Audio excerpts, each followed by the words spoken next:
제목이 이슬라의 아이들이잖아요. 아마 짐작하실 수도 있겠지만 이슬라라는 단어는 스페인어로 섬이라는 뜻이에요. 섬이기 때문에 고립되어 있기도 하고 아마 섬에 사는 사람들은 연결을 꿈꾸기도 했을 겁니다.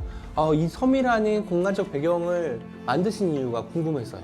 지구의 지축이 움직인다고 생각을 했어요.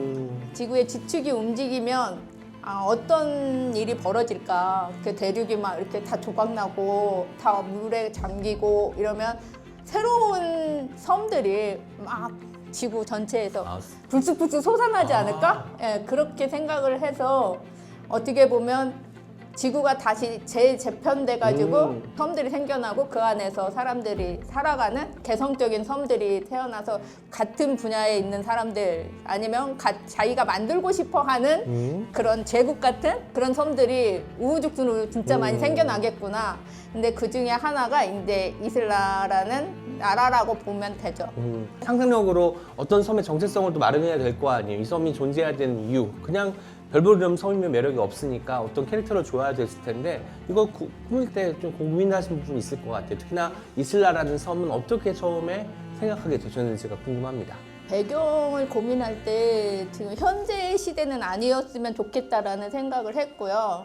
그러면 좀 매력적인 배경이었으면 좋겠다. 좀 새롭게 보일 수 있는 배경이면 더 좋겠다. 이런 생각을 하다 보니까 자연스럽게 육지와 섬과 바다라는 그 네. 영역을 구분해서 거기서 같이 이제 바다에서 사는 사람들은 또 어떨까? 섬에서 사는 사람들은 또 어떨까? 이런 생각을 하다 보니까 그렇게 배경을 선정하게 됐던 것 같아요. 이성적으로 이해되지 않는 일을 하는 것. 이게 사실 우리가 어른이 되면 가장 지양해야 될 어떤 것이라고 생각을 해요. 어른이 되면서 자연스럽게 배우거나 뭐 동료든 뭐 선배든 아니면 부모 세대 누군가든한테 받았던 지혜로 우리가 이제 하나하나 쌓아 올려가는 그런 어떤 그 지식의 탑들이 있는데, 근데 이 책에서는 오히려 이성적으로 이해되지 않는 일을 하라고 이야기를 하는 것 같더라고요. 이게 양순 작가님한테 대체 어떤 의미일까가 궁금했습니다. 이성적이지 않은 일을 한다는 건 살아있다는 느낌? 생존감? 뭐 그런 거 같아요.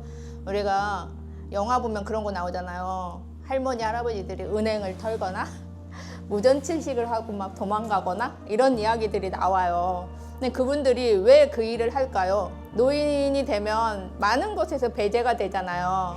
예, 그러다 보니까 이 사람들이 매일매일 무기력하게 있다가 우리 뭔가 해보자 하다못해 무전치식을 하고 도망치면서 심장이 진짜 멎을 것 같은데 그들은 즐거워해요.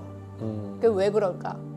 이게 나쁜 일인 거는 그들도 다 알아요. 하면 안 되는 줄 아는데 안 하는 것보다 그냥 죽어 있거나 아니면 무기력하게 그냥 있는 그런 느낌보다는 뭔가 살아있는 느낌을 갖고 싶을 때 비이성적인 행동을 좀 많이 한다. 그렇다고 뭐 제가 불법적인 일을 저질러라 뭐 이런 건 아니고요.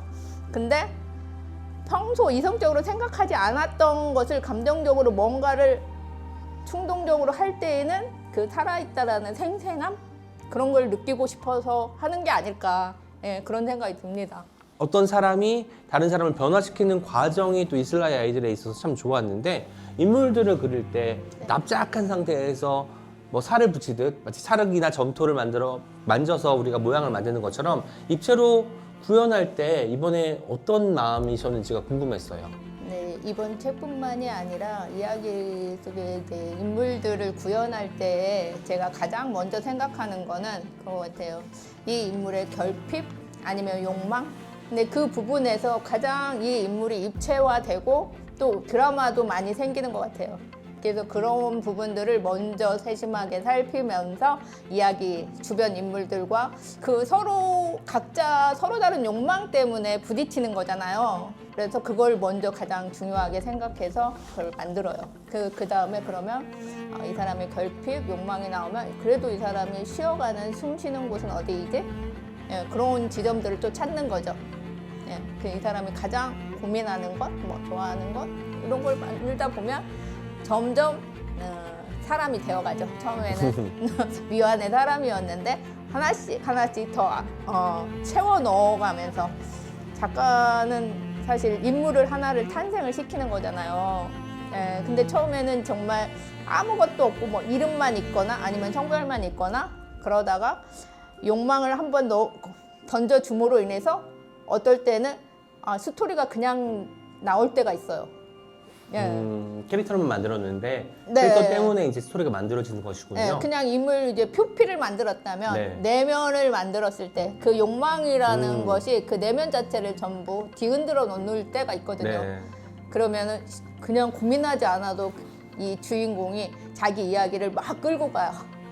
그때가 가장 또 실감이 나기도 하고 기쁘기도 하고 재밌기도 하고 그렇습니다. 작가로서. 제가 올해 시인이 된 지 25년째예요. 제가 시인으로 산 삶이 그렇지 않은 삶보다 훨씬 더 뭐 길다고 할 수 있을 거잖아요. 그런데 여전히 시가 뭔지 모르겠거든요. 그래서 제가 이슬라의 아이들을 보면서 이제 뭐 야니도 시가 이런 거야. 또 시인이 또 계시잖아요. 시인도 하는 말씀도 있지만 시가 뭐라고 또 한 줄로 정리하지는 않아요. 그래서 정리하더라도 단정 짓지 않는 것.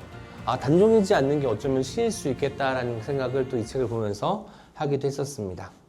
많은 사람들, 특히 기성세대, 저희가 이제 40 넘어가면서부터는 삶을 좀 알 것 같으니까 어떤 일을 할까 말까 주저할 때 보통은 안 하는 쪽으로 마음이 많이 기울더라고요. 이 모험 앞에서 주저하는 사람들에게 한 말씀 부탁드리겠습니다. 조언할 만한 입장은 아니지만 그런 건 생각해 봅니다. 점점 갈수록 이제 용기가 떨어지니까 무언가를 같이 할 때 친구가 있으면 좋겠다. 내가 뭔가를 하고 싶은데 용기가 없다. 그러면 그거를 같이 해줄 친구를 먼저 찾아서 하면 어떨까, 같이. 그래도 누군가 같이 하면요, 용기가 생겨요. 막 저지르게 돼요. 안 하던 짓도 하게 되는 것 같아요. 예.